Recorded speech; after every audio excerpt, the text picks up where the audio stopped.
Okay, so from the male rape questionnaire, we got some data about the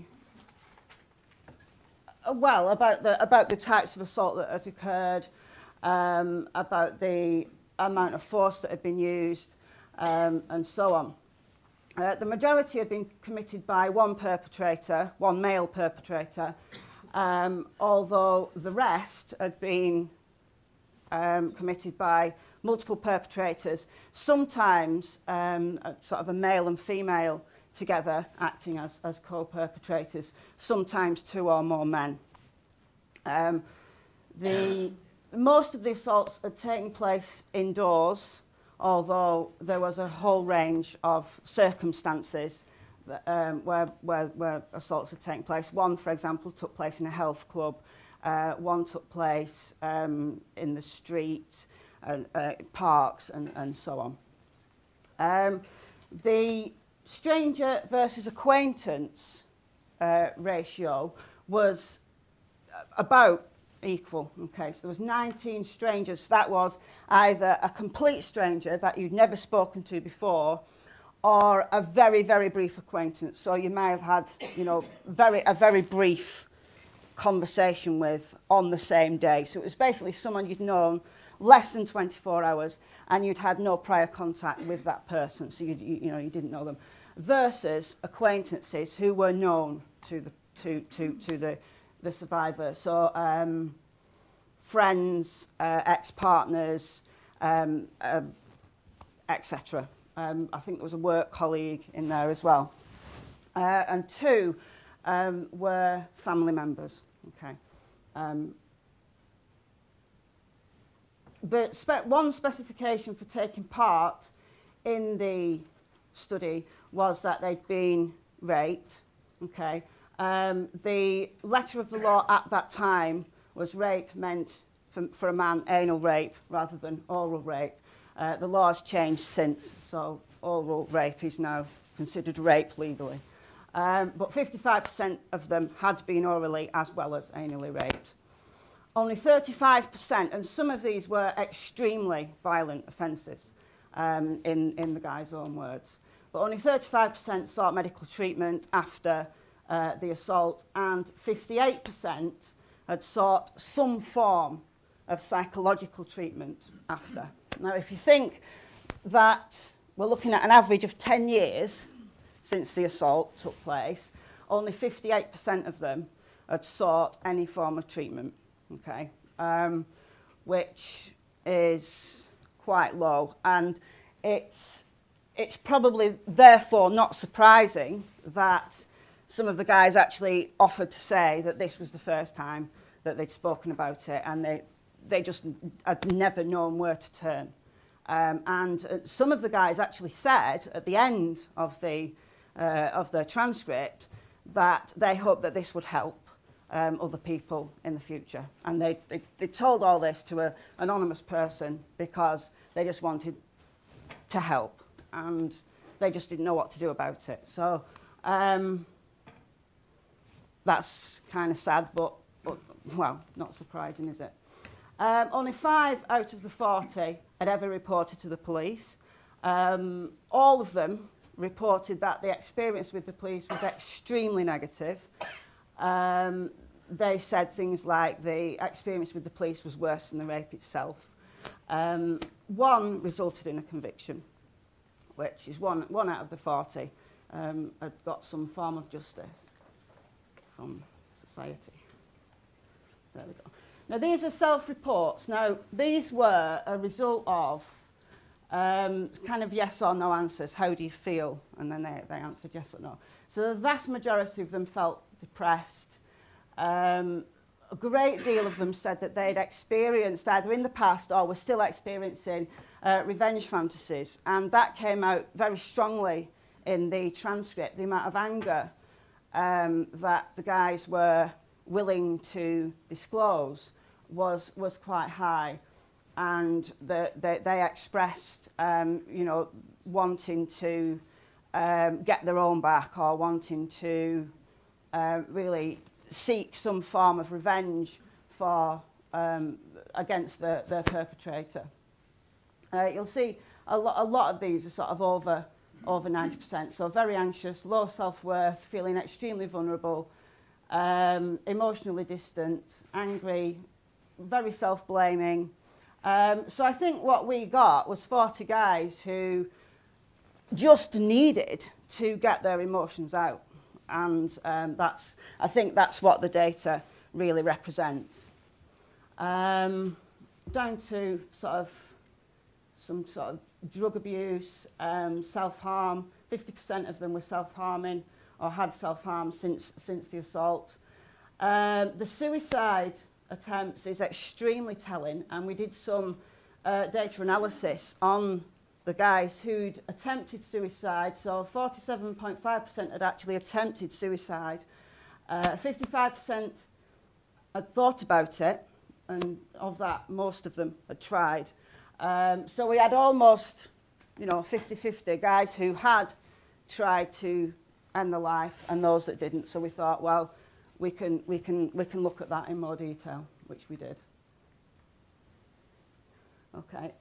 In relation to the psychological findings, these are the psychology measures to do with general health, to do with self-esteem, to do with how you feel about the world, whether you feel traumatised about things that have happened in your life. These were the data that were compared with the matched control group, who were matched on demographic details, but they just, the only difference was they'd never been raped. Survivors were measuring higher on basically everything than those who'd never experienced rape. Well, read it yourself. They lower self-worth, they felt more unlucky, they had lower self-esteem, they had lower general health. It was quite, and because we had quite small samples, some of these weren't statistically significant, but the direction was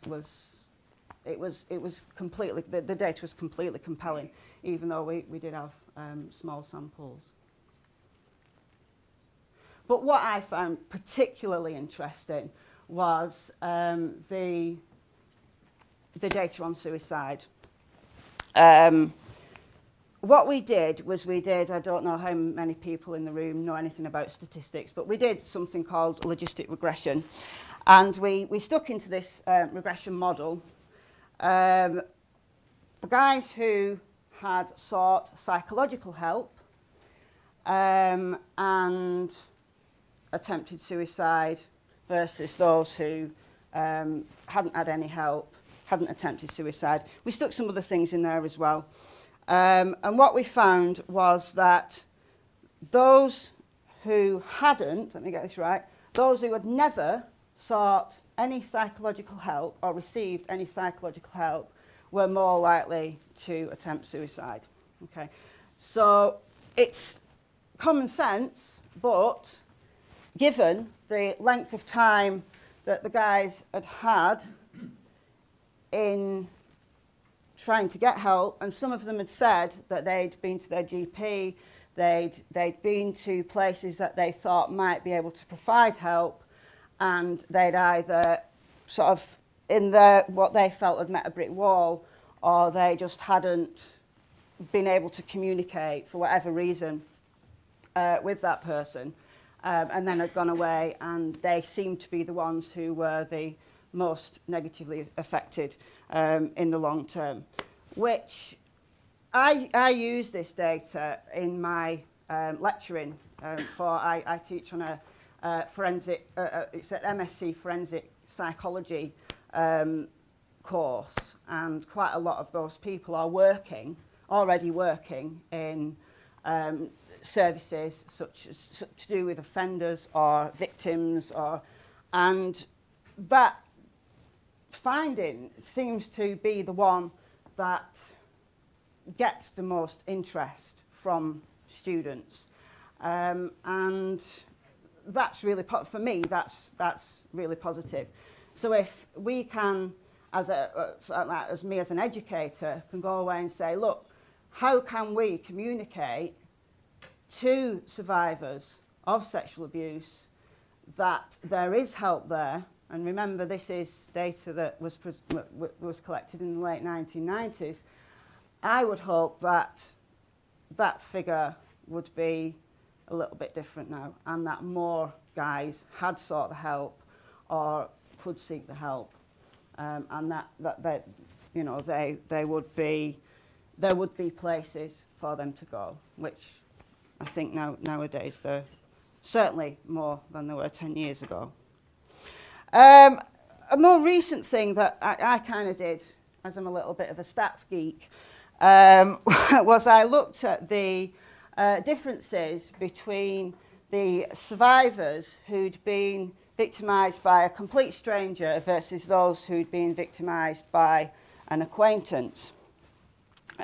Because there's no previous work that I was aware of at the time, and I only did this kind of a couple of years ago, that had looked at male rape in the same way that the research had been done on victims of female rape, and the data on female rape seems to suggest that there are differences in the way that survivors cope with abuse depending on who the perpetrator is.